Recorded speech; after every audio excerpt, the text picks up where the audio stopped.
Good afternoon to everybody. Thank you for coming. Thank you for your interest. And I have a privilege and honor to host today a very distinguished diplomat with amazing diplomatic career, Rosemary DiCarlo, Dr. Rosemary DiCarlo, who is the Under-Secretary General of the United Nations for Political Affairs and Peace Building. This is a new title of the of Rosemary DiCarlo, and peace building. So previously it was separated. Rosemary DiCarlo is American a diplomat who had a fantastic career working around the world, in Moscow, in Europe, everywhere. And we met first in 2007. I was appointed as ambassador of Ukraine to the United Nations, and Rosemary was in the American mission to the United Nations.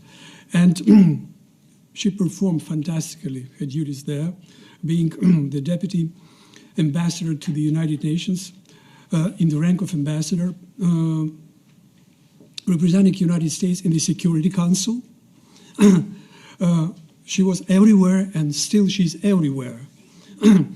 On the monthly basis, or even more frequently, she's appearing in the Security Council to brief on whatever, on Venezuela, on Syria, on Libya, on Ukraine, on whatever. So we have a really important, interesting guest today who is very open to discuss any questions about the world affairs, which are not clear. They're not well understood, even in the expert community, what's going on. And of course, the vision from the United Nations is very important.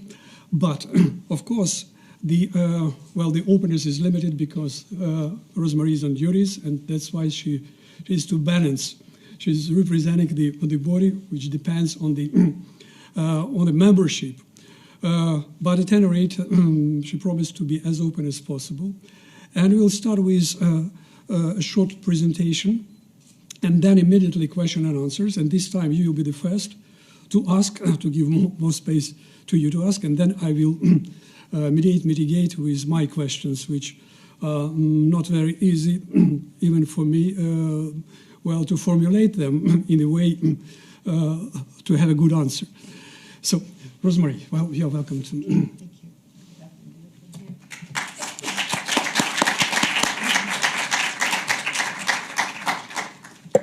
Thank you, Yuri. I don't know if I can live up to that introduction. By the way, I forgot a very important moment of your biography. Rosemary had lectures at Yale for 3 years, starting in 2015, and in Jackson Institute, and it was about the multilateral institutions in the 21st century.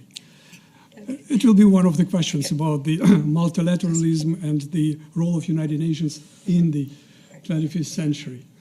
Thank you, Yuri. Yeah, it's a real pleasure to be back at Yale. As Ambassador Sergeyev has mentioned, I did teach a course here in multilateral institutions. Well? Is it not working? Yeah,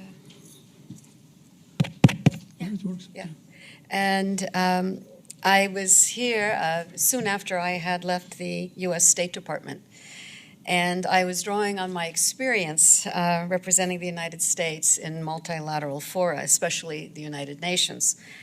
Today, I'm official of the United Nations. I have not one state that I work for, but 193 states. It's quite different. And the department that I head plays a very central role in UN efforts to prevent deadly conflict and build sustainable peace.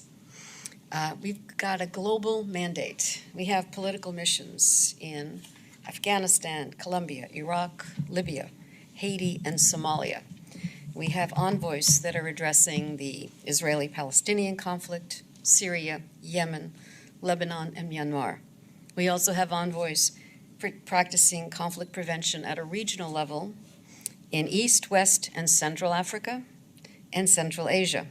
And we provide support to the UN Secretary General in his engagements across the world when he uses his good offices to mitigate conflicts.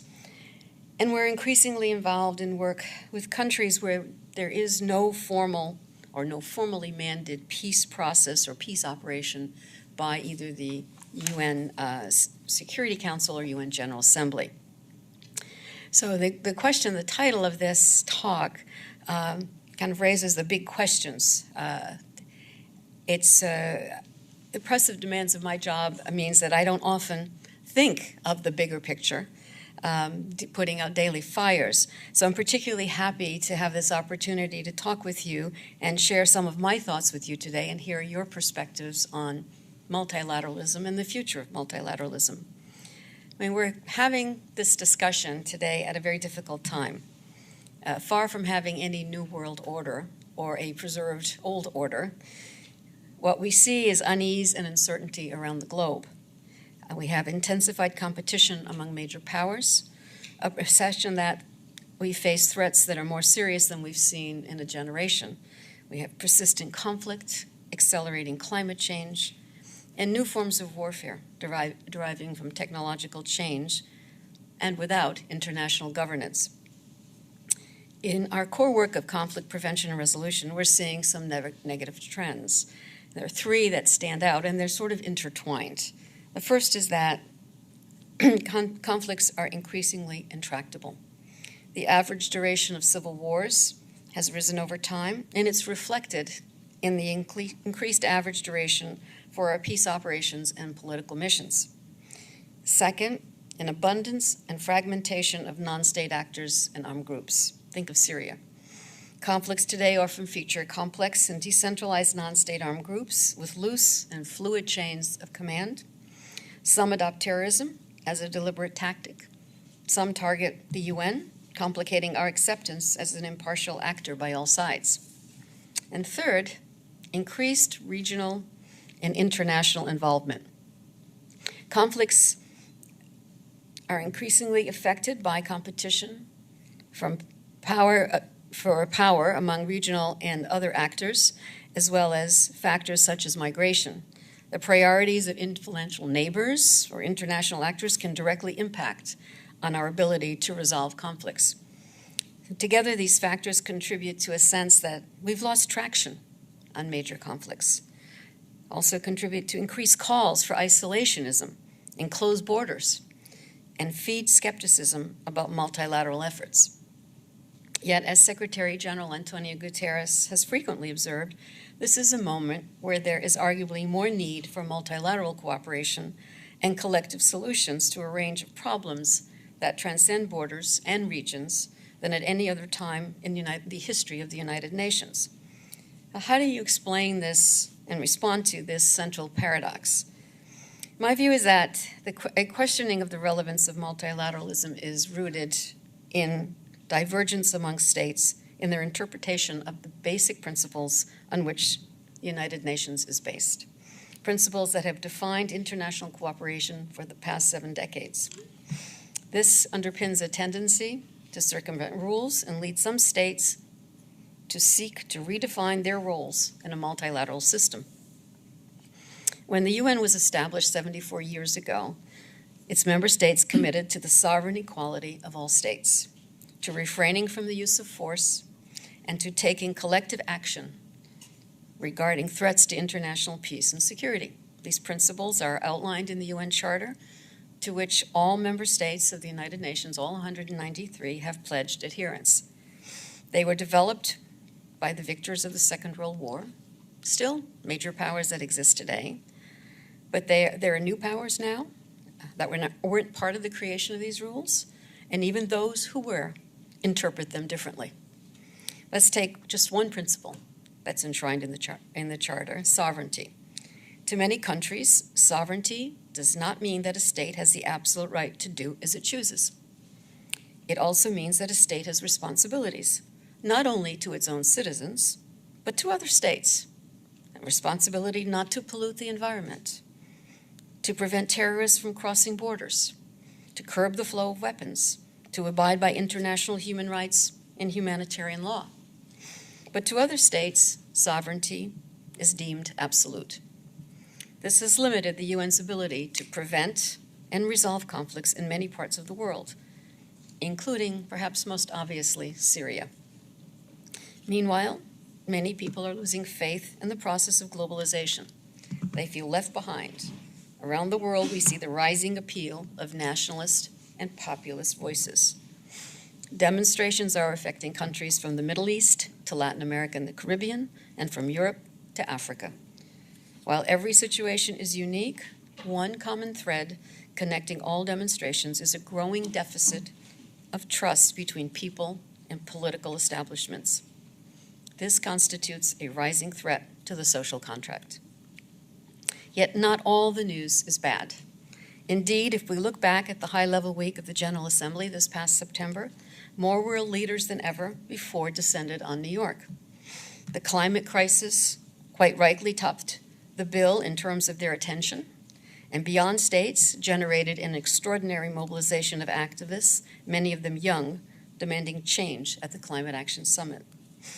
Now, as a collective body, the UN General Assembly itself counters the idea that unilateralism could be the answer to the world's problems. What we heard from a number of member states is that many of today's challenges cannot be addressed by one state or a few states alone. For some issues, the way forward lies in more, not less, international cooperation. To quote the Secretary General, however, he said many times, and I'll quote, "It is not enough to proclaim the virtue of multilateralism. We must prove its added value," end quote. And I would add, and collective action must be for a defined purpose based on principles that are commonly agreed. So, what do we do? What does multilateralism look like in practice? Well, the short answer is just one word: partnerships. There's not a juxtaposition between multilateralism versus regionalism, for example. Multilateralism can mean a few states working together to solve common problems, or an organization like the UN working with regional organizations or international financial institutions. I just want to say that my department has liaison offices with just about all the major regional organizations out there. Certainly the African Union, European Union, NATO, the Shanghai Cooperation Organization, ASEAN, and a number of others. But these partnerships have to go beyond states and regional organizations and beyond intergovernmental bodies to include civil society, the private sector, women's organizations, and youth, all of whom make an important contribution to global international cooperation. Now, while we're still wrestling with existing threats and challenges to security, and to name just a few, migration, terrorism, proliferation of weapons of mass destruction, arms transfers, we still have new challenges to address: the impact of climate change on security, and the benefits and risks of new technology. I think that you would probably all agree that not one country can solve these challenges alone. So I'm going to end here. I'm really keen to hear your views, in particular on how you see cooperation that is needed to address today's security challenges, and your role in helping to realize it. Thank you. Well, thank you, Edith. Thank you, Rosemary, to be concise and comprehensive at the same time. So, now the space is open for questions and answers. Should I start or you will? Please.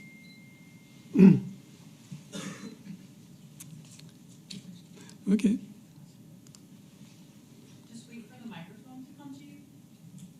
Okay. Well, so there. No. We have traditional speakers, well, from Germany.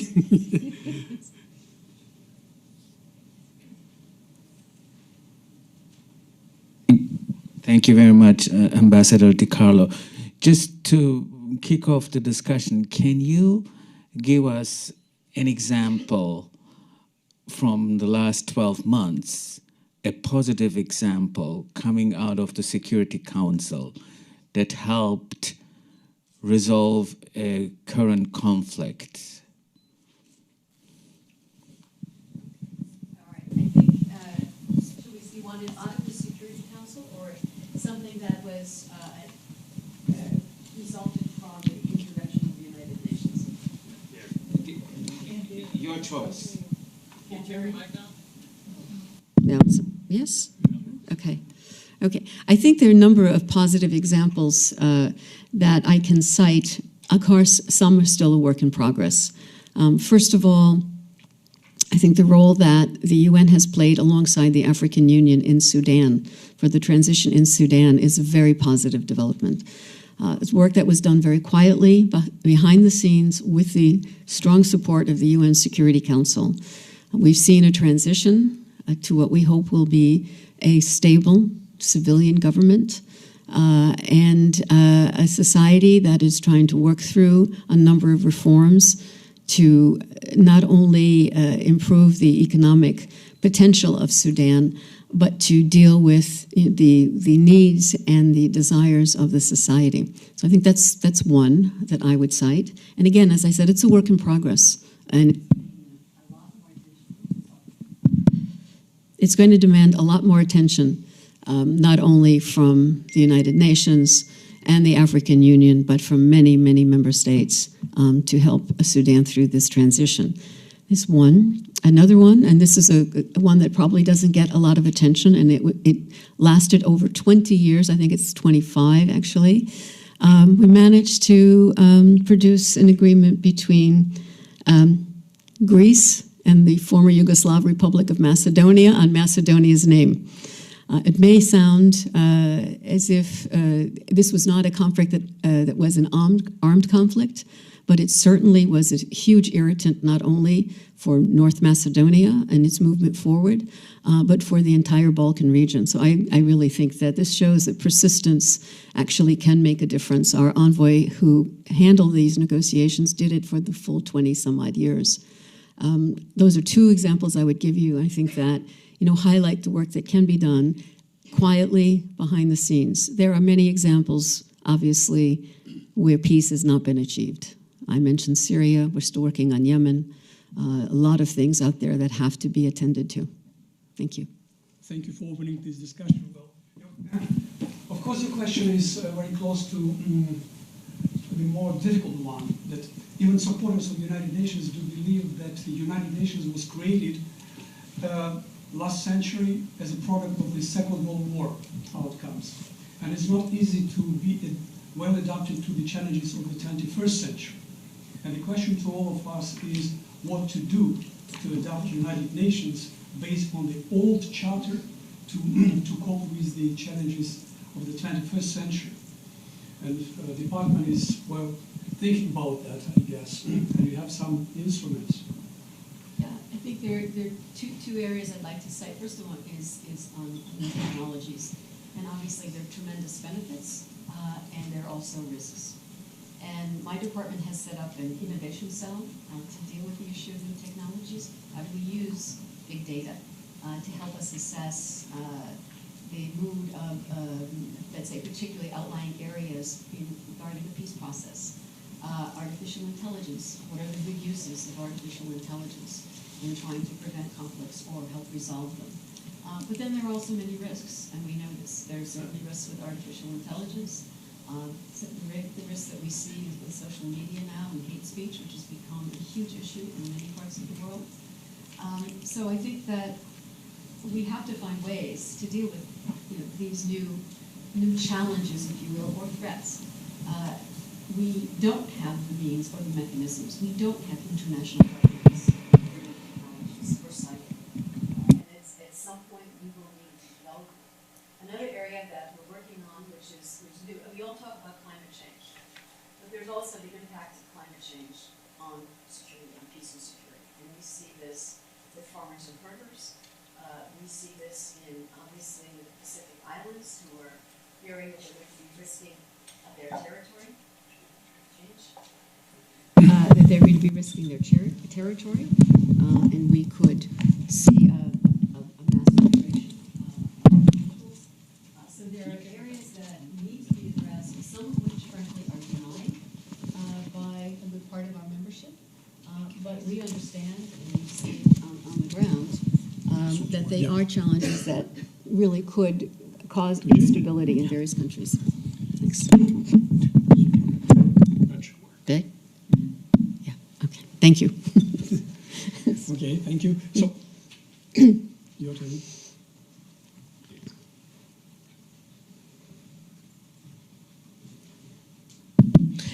My name is Ron Nabil. I'm a former student of Ambassador Sergeyev. In your capacity, you've certainly worked with the Chinese, the Russians, the Europeans. I was wondering, in light of the great power competition that you had mentioned, how do delegations from those countries, how do their approach towards multilateralism, in your opinion, vary from those of the American delegation to the UN? It depends, it depends obviously on what the issue is.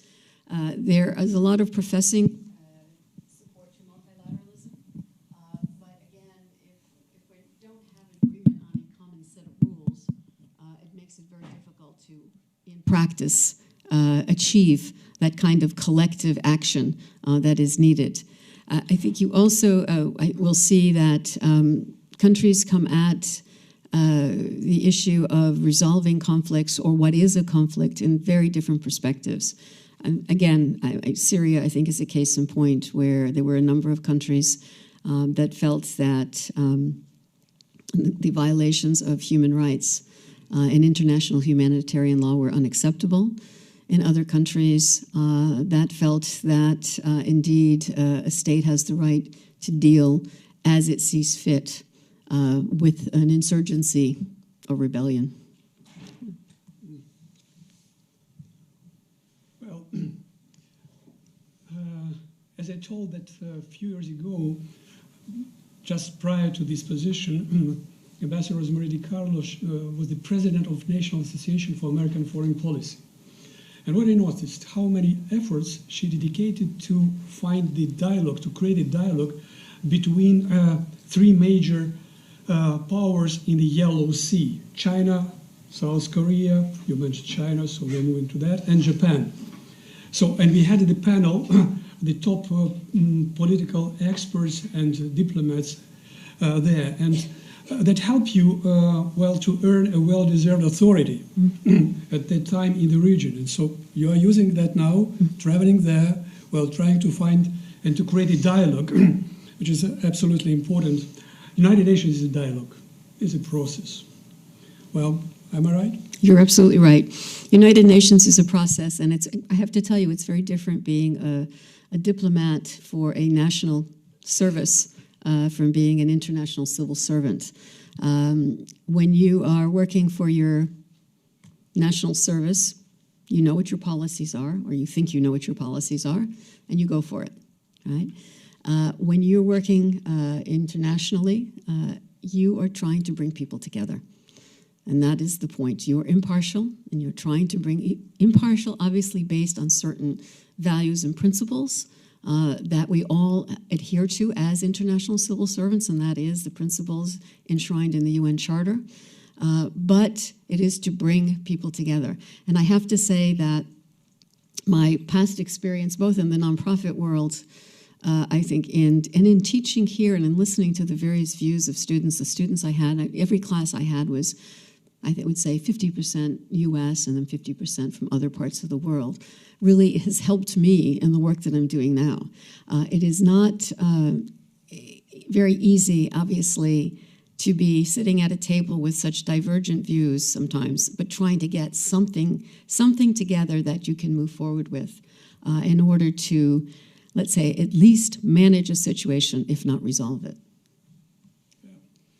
So United Nations is exactly about that. If you do not want to provoke the right to reply, it's better not to mention neither names, no countries, and to speak in that way.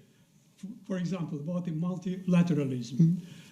One of the world leaders, in his address to the General Assembly, recently stated, the future does not belong to globalists.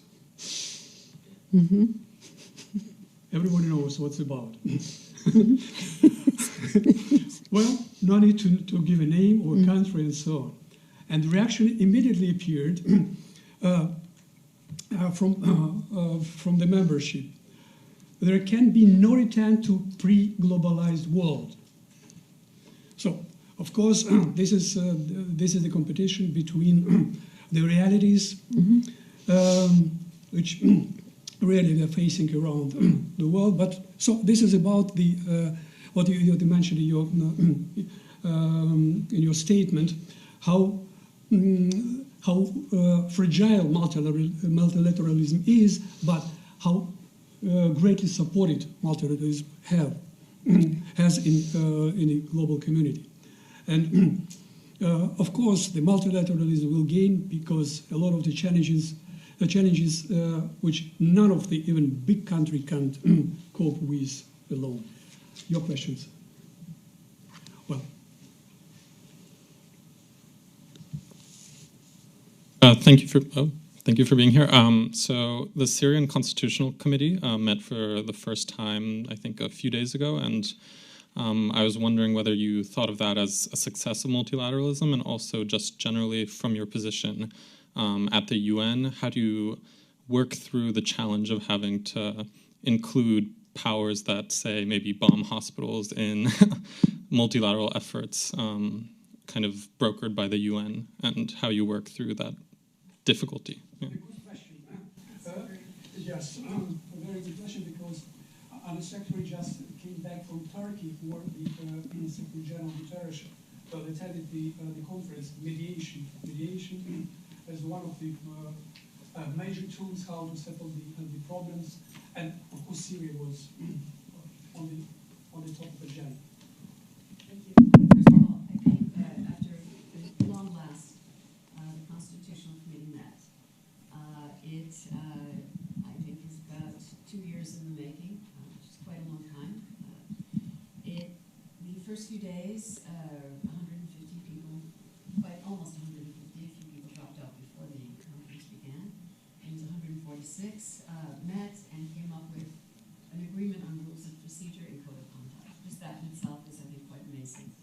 Now, 45 of that 150 are supposed to be working on revising the Constitution.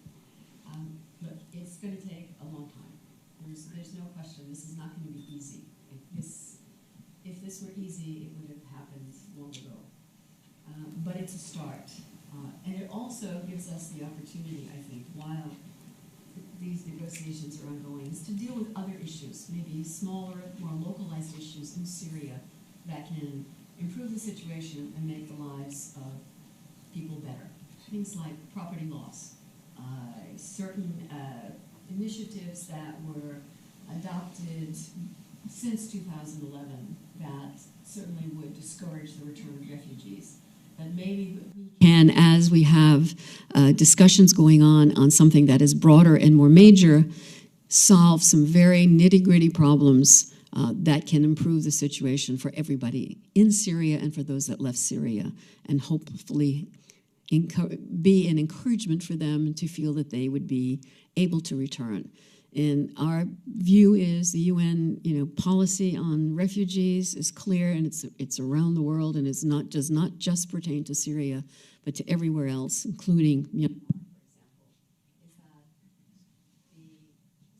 for example. That the return of refugees has to be voluntary, safe, and dignified. Otherwise, we are not in a position to encourage that. Thank you. Okay.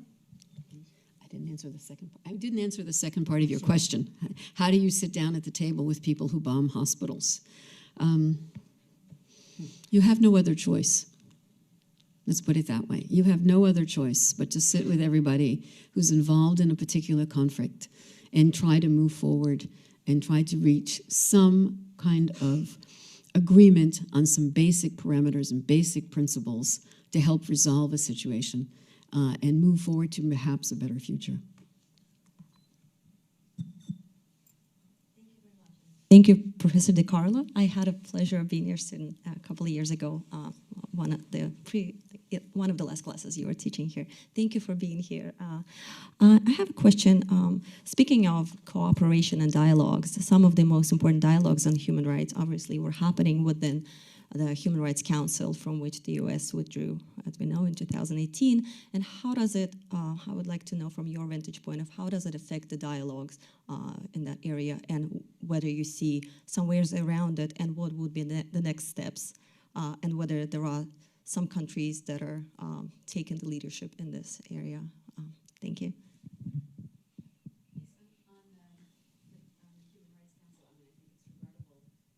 regrettable that the United States left the Human Rights Council. I think that they were a major force for good on the council. That said, I do see the United States still working to promote human rights elsewhere in the UN system and on specific country issues in particular that come before the Security Council. I think that there is an absolute need to, in any conflict situation in particular, but across the board, that human rights has to be a factor and included very much. And there are some who look more to the political aspect of any given situation, some who look to the humanitarian, but I think you have to include all three. And we do see countries taking the lead. There are many countries very committed to human rights that speak out and drive that and drive policies forward to ensure that human rights law is observed and international humanitarian law is observed. So. Of course, Human Rights Council needs more legitimacy, and we hope that with new amendments to the charter, I hope that it will happen. The Council will appear in the text of the United Nations Charter. It is not there. Trustee Council, which is out of date, so is there, but Human Rights Council is not there, and it reduces its legitimacy. Well, so a lot of the reforms ahead. Other questions, please? Yeah, please.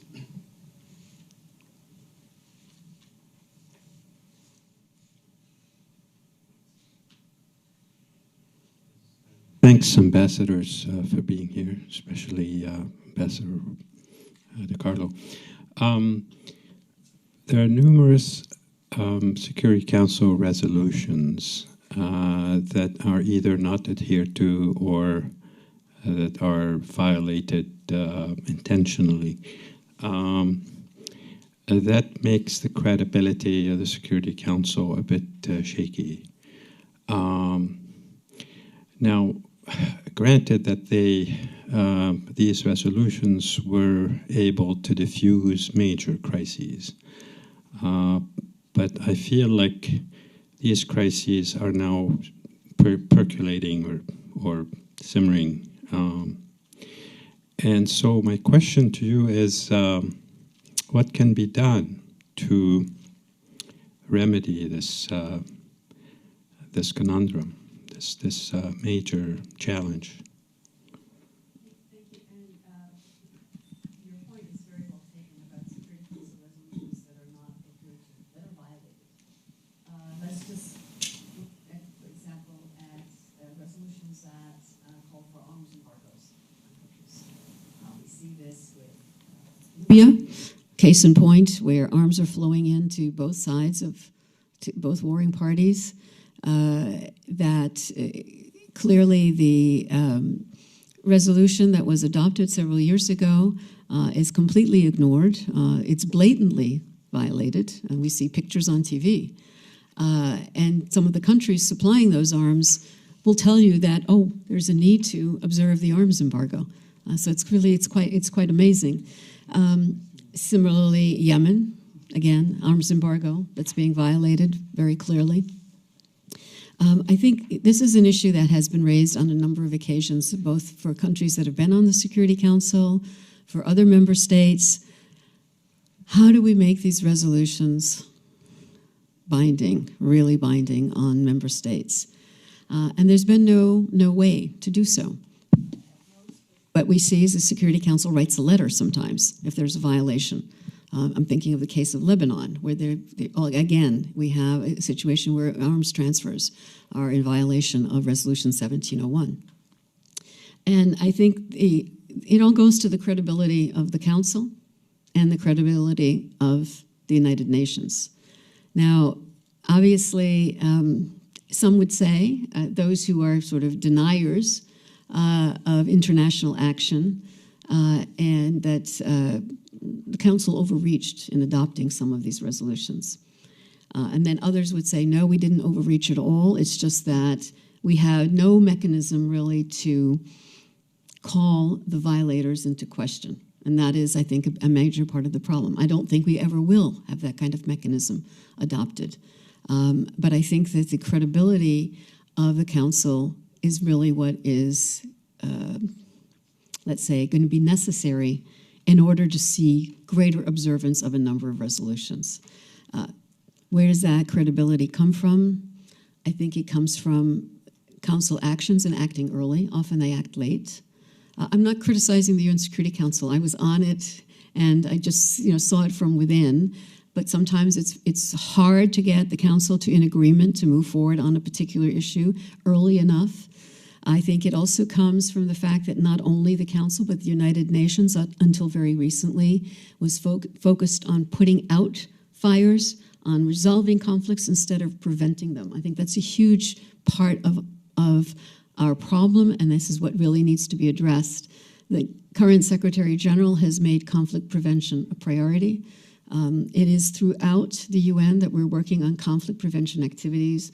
My department does a lot of conflict prevention, a lot of things you will never read in the news, working with countries that are going through various crises, hoping to diffuse those crises before violent conflict erupts. Certainly the work we're doing in the development area on sustainable development is all geared at also helping to ward off conflicts around the world. I think the Security Council, in doing more early warning and perhaps working on issues where we see a problem coming, perhaps would then end up having the greater credibility. So when they do have to act, they might have more observance.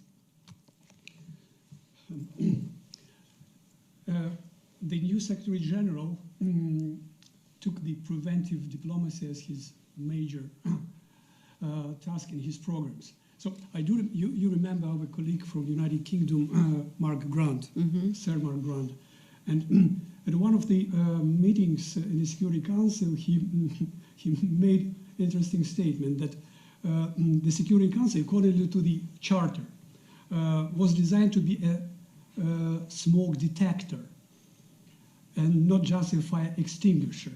It is about the crisis management.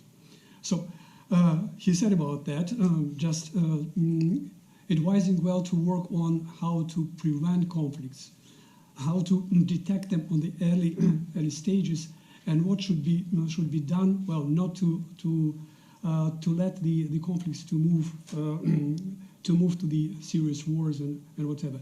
And Ambassador just mentioned that there is a number of responsibilities of the ownership, of the state ownership, to create a sustainable environment, human rights respect, well, and whatever. This is the base to avoid any conflicts and the crisis. So this is exactly what Security Council slowly but moving ahead for the recent 2-3 years, maybe 3 years for sure, when Security Council took into the agenda the human rights issues as the source of potential crises, even including the climate change is there now, because it's existential for some of the countries like in the Pacific.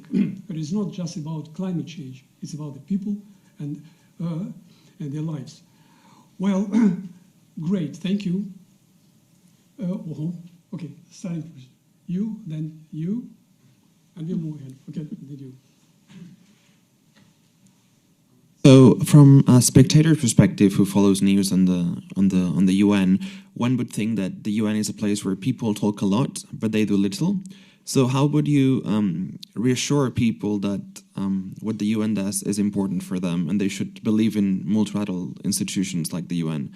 And then my second question is, how can you talk less and do more? So, what's the reform that's needed to talk less and do more?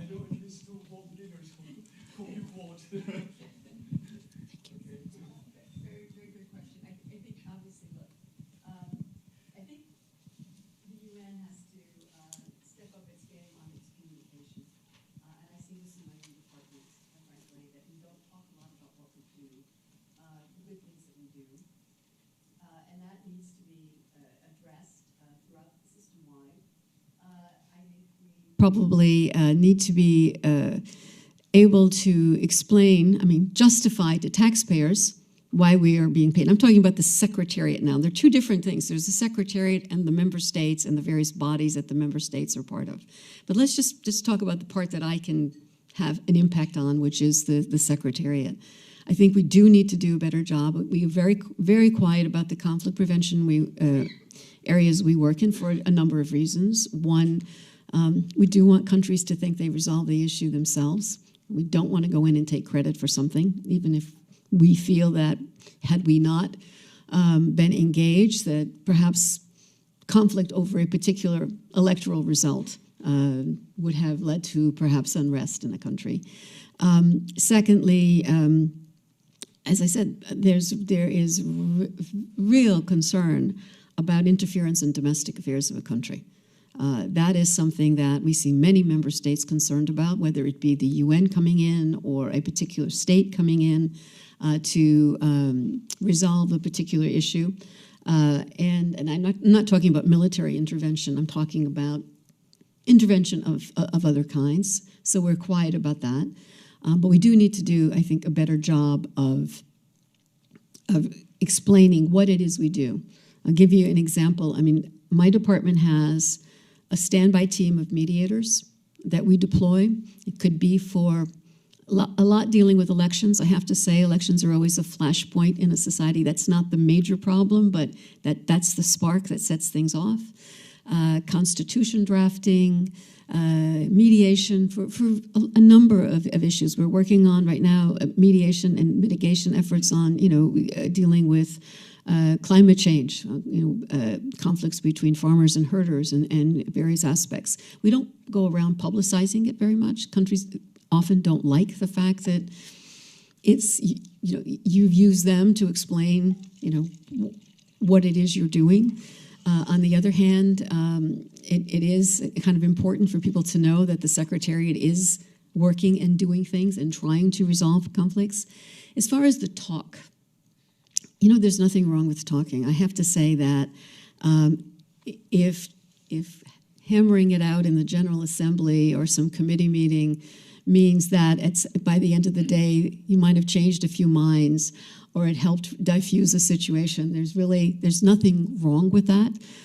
And it would be better, obviously, if some of the talk resulted in finding a way to have adherence to certain Security Council resolutions, etc. But the fact that people are talking is a good thing. So, thank you.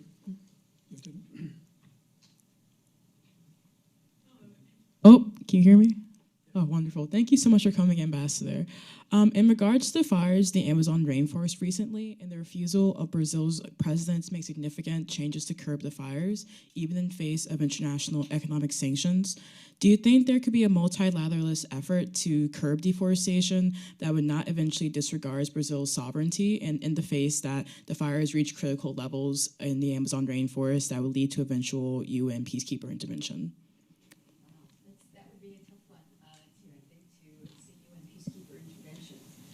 But again, I think that this is the talk, if you will, and dialogue. We need to be dialogue to be able to finally address the issue. And yet, the international help is going to be needed in order to move forward in addressing what we saw were some really critical fires and serious devastation. I think, again, I do think it's very hard to see action, the way we might have seen action, right after the Cold War ended, given the differences of views of a number of member states. And we're seeing a divergence now in how the international community should approach different problems, different, let's say, new challenges. And so it makes it all the harder now. So again, going back to the comment about how can the Security Council do better, or what could it do, or how could it make its resolutions more binding on member states, when you have such divergent views in the international community, it's very difficult. Somehow there needs to be a coming together of what the basic principles that we are all willing to adhere to. Thank you. and then you.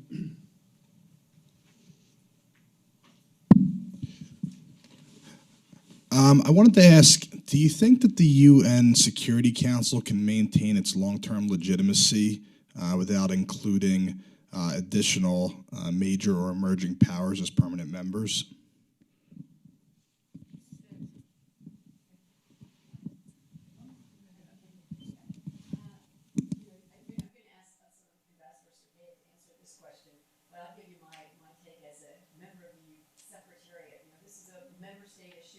For member states to decide.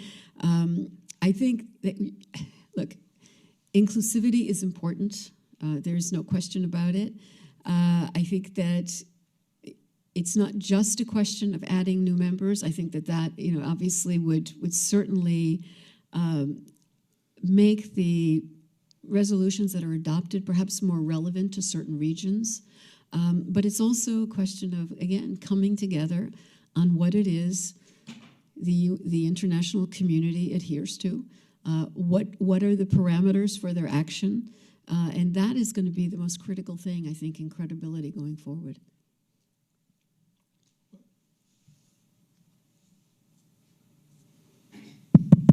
Thank you so much for coming today.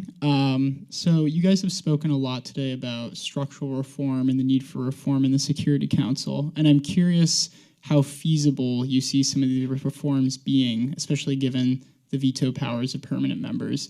I guess, could you comment a little on that? Yes, it's delicate for Rosemary to know. But we had discussion in September on that. We had an ambassador from United Arab Emirates. She's co-chair of the working group on the reforms of the Security Council. So, of course, people are debating. When I arrived in 2007, it was more or less a resolved problem. We had 4 candidates. But then, so the group of the groups have a rush, and we have today 5 or 6 new groups who are fighting for geographical equitable presentation, and now we have a bit chaos there. So, because in any of the regions we have the competitors, if it is one, why not the other, and so on and so forth. Of course, the reforms of the Security Council is not only about the enlargement of the permanent or non-permanent states, it's about the capability of the candidates to contribute to the global development. Financial, or it is about the technologies, or it is human resources. And this is the question.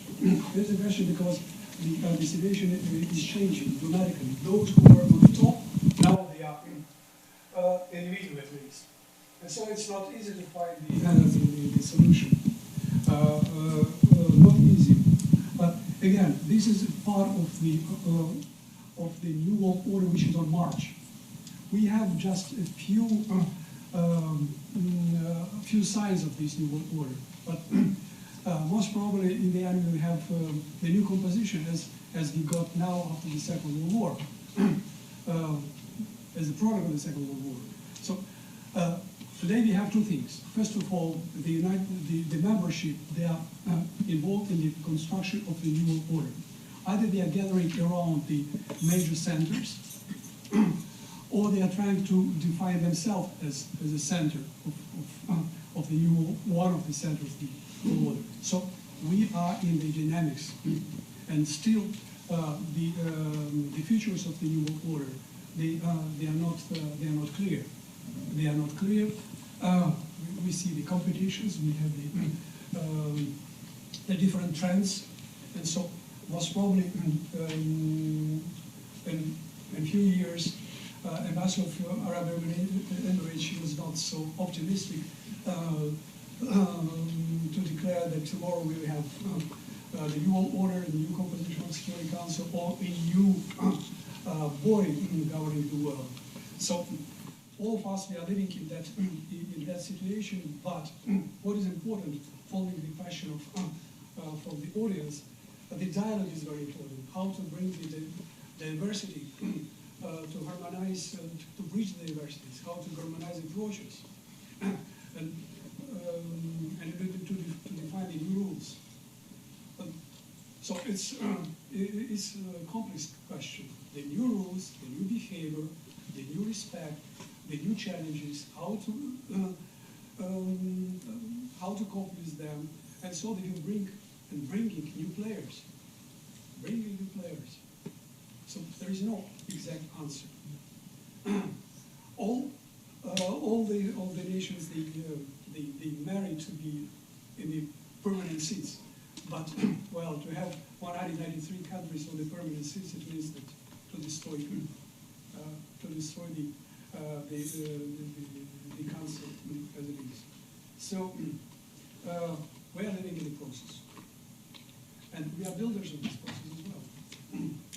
How we contribute, or through the criticism, or through something, or the American-Chinese trade dialogue or conflict, how we are managing the and contributing on the finding the solutions in the on the Far East, in the Yellow Sea, between all these countries. So all of us, we are contributors. Even here, Yale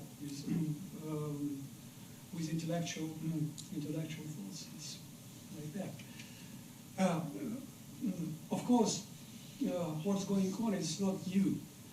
My question, next question to the on the secretary is that, speaking about the multilateralism, we should also pay attention to parallel going processes like ad hoc alliances, like minoritarian networks. We used them in the past. During the First World War, we had the coalitions of the countries. We had during the Second World War coalition of the countries, and we have today. Of course, we are performing to fill the gaps or to fill the unreadiness of the international institutions like the United Nations to act immediately. So they are coming. The coalition on the former Yugoslavia, and Ambassador Di Carlo was involved in that process. She knows how it worked from the very beginning. She was in the team of those who find a solution. It is a big time. We have Libya with a different coalition. We have Syria with several coalitions from one side and from another side. We have coalition in Yemen. So and my question is, either we are performing in favor of multilateralism, they're also multilateral, but either they are performing in favor of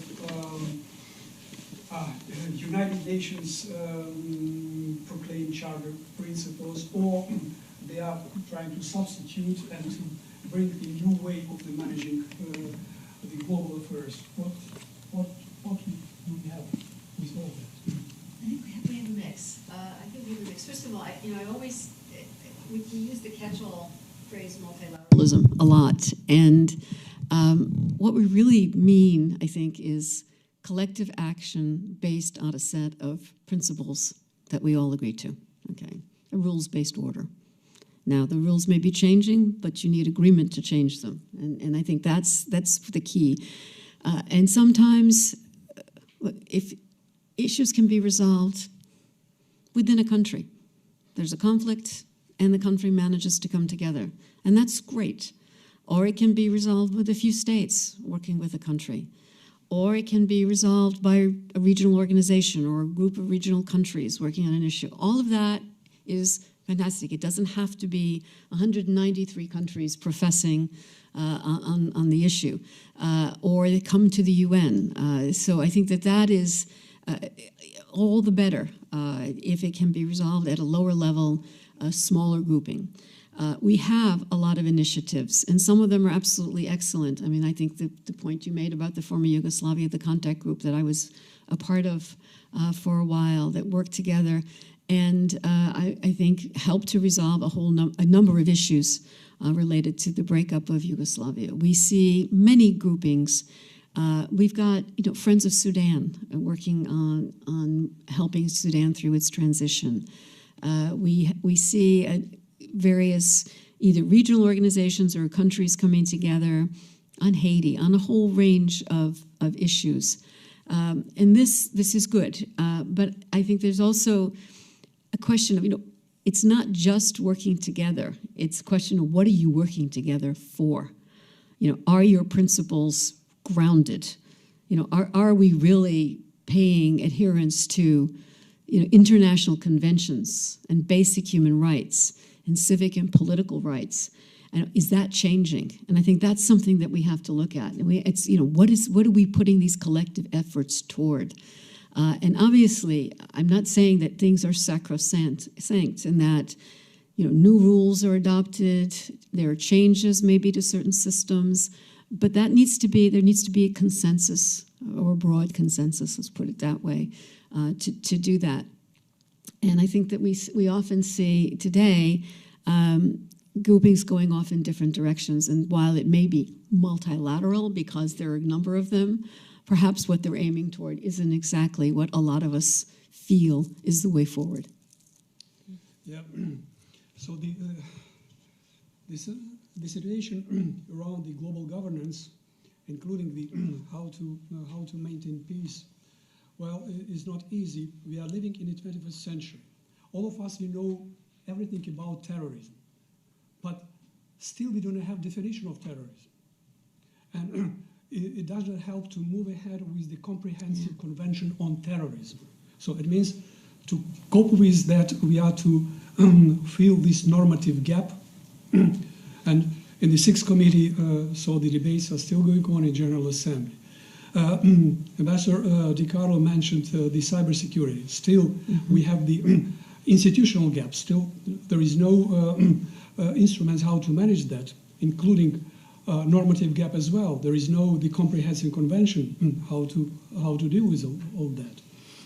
So still we have legitimacy gap with one of the main institutions how to bring the perpetrators to justice. I mean International Criminal Court. So people are in and out. So it is a question of the jurisdiction of the court, but it is a relatively new institution. And some of the elements in its statute, Rome Statute, they appeared only recently. Today we mentioned some elements of that. For example, the crime of aggression. It's a new element in that. And so how to judge? How to judge either it is aggression, or it is a humanitarian intervention, or it is something like around rights to protect. Well, so a lot of work to be done by the experts in the international legal affairs, even from Yale University, from anywhere, to move ahead with all these gaps in international legislation and so, and of course compliance gap. Compliance gap is which exists everywhere because of the differences, both cultural, ideological, political, and so on, and how to bridge them through the dialogue. What is the best platform for that? Of course, United Nations, the only universal institution. Of course, the platforms, the General Assembly 193 is good, but it's also good to work on the working group level. Other questions, please? Well, Ambassador Di Carlo is traveling a lot, so I've been lost the schedule. So recently you were in Southern Caucasus, well, in Turkey, before that in Africa. So that's why his experience on ongoing global processes. Well, wish you success. Please.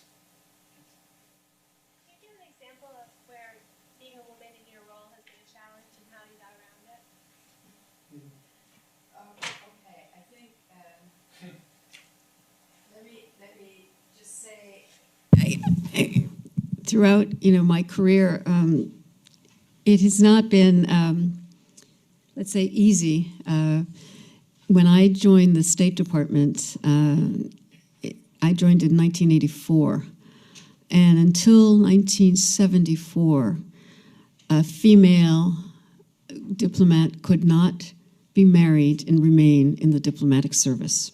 Okay, so by the time I joined in '84, there were a number of women coming in. So there were not many women, let's put it this way, in up until 1974 in the U.S. State Department. More came in, but they were at lower levels. So it took quite a while for the State Department to really, get on with the gender equality issue. I found myself throughout, my career trying to ignore the fact of whether I was female or what I was, but just try to do my job. Eventually, as I said, we've got now in the State Department a large number of female ambassadors and so forth. I never thought I would make it to ambassador when I started out my career because there just weren't any women at that level. Eventually it happened, and more and more women became ambassadors. The job that I'm in now at the UN, I'm the first woman in 74 years of the United Nations to hold this position. And I didn't think that much of it. Having already been an ambassador, and I realized when I came into the position, two things. First of all, there's a huge burden on my shoulders for all the women who were in the Secretariat who, want to make their way up. I couldn't fail. Not that I wanted to fail, but I certainly could not fail. Secondly, it was quite different and challenging at times because Secretary General Guterres has made a point of gender equality in all assignments, not just senior assignments, but he's done far better because senior assignments he can name. And he's also been trying to help move women up the ladder in the Secretariat. But there is still, I think, a sense of there's a way you act and a way you do things. And what I found is that most women don't act and do things in the same way that a man does in the same position. So while my counterparts were fine, because I had a number of female counterparts as well, it's those that I was managing kind of saw this unusual American woman in a position and perhaps acting very differently from a male who'd been in that position over the years. So it was challenging. But what I do find, I think that there is still enough credibility that the United Nations has. So when I travel and I meet with a number of mostly male leaders in countries, then I'm taken seriously. I have a message. I have a message that not only I'm carrying for the Secretary General, who has tremendous credibility, but I'm also representing a number of states with certain positions. It's not as hard as you might think. That said, I'm always aware, every so often I'm aware that of the differences and the fact that being a female in a position that had always been given to a man means that you've got to work kind of twice as hard. And sometimes it gets a little tiring. Let's put it that way. Thank you. It was a good question, Rob. Good question, Rob, to help the audience and broader to understand this amazing personality. Well, which is not easy. I could imagine that today, Under Secretary General is in the Security Council criticizing, Maduro, and tomorrow she has a meeting with whoever. So this is diplomacy. This is diplomacy. You see, I'm not raising any question about about Ukraine. So, the gentleman up in there. Well, I do. I am doing this purposely because in 2014 and 15, Rosemarie presided Security Council many times on our issue, and so it was a real assistance how to mobilize the United Nations community, and including in the Security Council. So when we are speaking about the multilateralism, so Security Council is the multilateral view to have the majority in the Security Council. it's an art. Well, and that's why I'm grateful. I'm not raising this issue today because I know that there are plans to visit Ukraine and to look and to assess the processes there, and then to bring to the Secretary General the ideas on how to help us in that situation. Well, so thank you. And you have a question? Has there been a loss of interest in humanitarianism, a loss of any real consensus on it? Because we see in Europe, and certainly in the US, a sort of hostility to refugees, hostility to the most oppressed people, and almost a sort of schadenfreude in wanting, I get the impression sometimes people want these people to suffer. Maybe that's just personally, actually. Anyway, is that the case? Has there been a loss of consensus on humanitarianism? Consensus on humanitarianism as much as defining it in a different way in some cases. I think that, look, there are issues that one has to take a stand on, okay? And certainly supporting, those who are vulnerable, those who are in need, those who are refugees, migrants, is really, it's an issue that we have to stand by. Perhaps there's a debate on measures, on degree of assistance, etc. But it's clear that there are some principles here that I think for the United Nations, for those of us who work in the Secretariat, we've got to be firm about, and this is one of them. I mean, there are laws, conventions governing, for example, refugees. And these they're in existence, and they should be certainly respected. The situation of migration, there was an attempt at a broad-based pact on migration, which a number of countries opted out of. But we've got a huge problem with migration. The people are fleeing for very good reasons, and there needs to be a way to address their concerns. So I think that it is one of the areas, I think that what we've seen in sort of this breakdown of a social contract among government and citizens in various parts of the world has contributed to this. I think that the fact that people feel left behind and therefore aren't looking to be as open and welcoming as they have been to both refugees and migrants is a serious concern. I know there was a question earlier about how do you deal with, how do you sit down and deal with people who are bombing hospitals? How do you deal with dictators? Well, you've got to deal with them if you want to help, end a crisis. But then you also have to stand on principle on some issues. And I give you one example. I think that the UN has been very clear, and the Secretary General has been very clear about his concerns about how the Rohingya have been treated in Myanmar. He was very clear just this past weekend when he was in Bangkok at the ASEAN Summit about the need for Myanmar to address the issue of the Rohingya, to create the conditions inside the Myanmar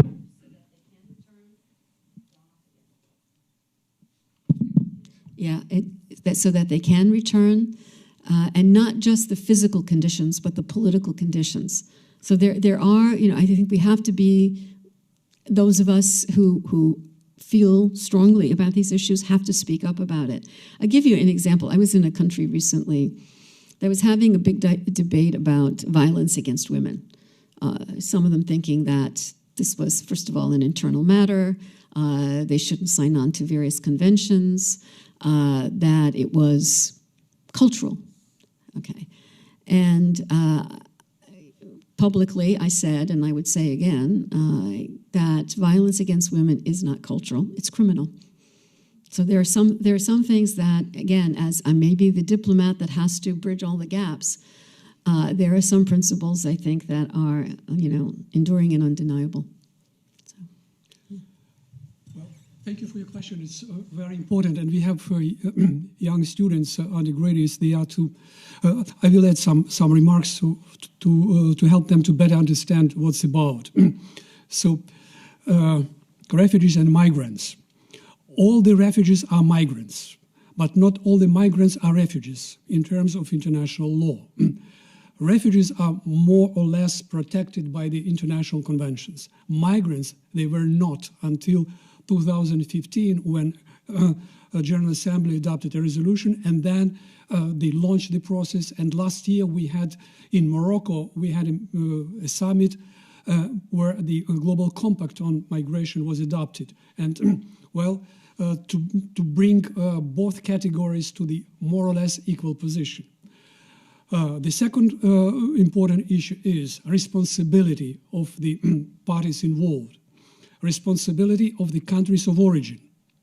The global community should work closely with the country of origin to help them, well, to build this sustainable environment,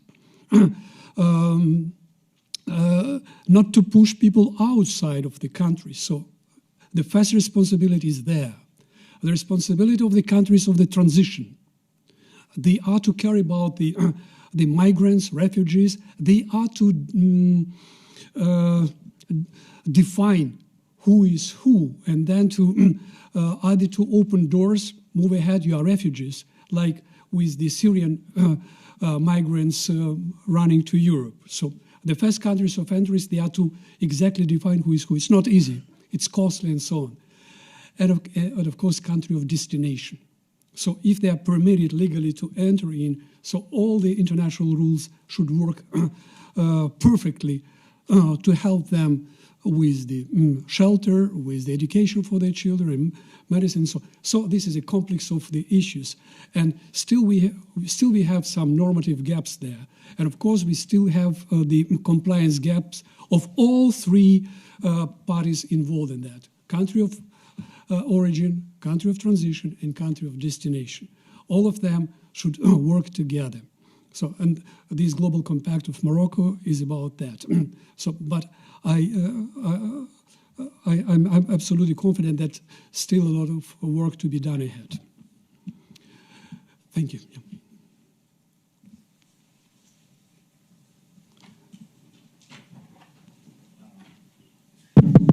Well, first of all, welcome back.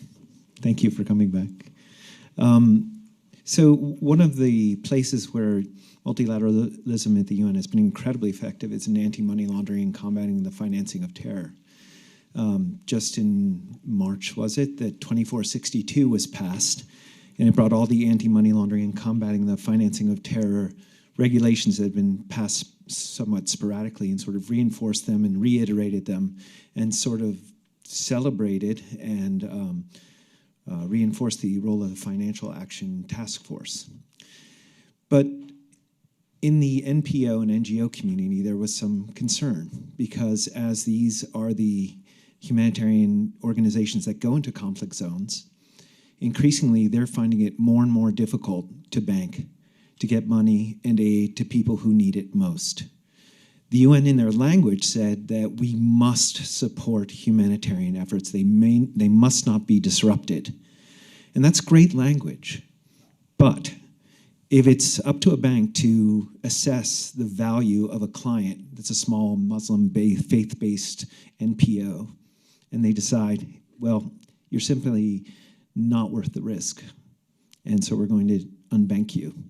And increasingly, according to a survey, 60 to 70% of these small NPOs do have this concern. Is language alone enough?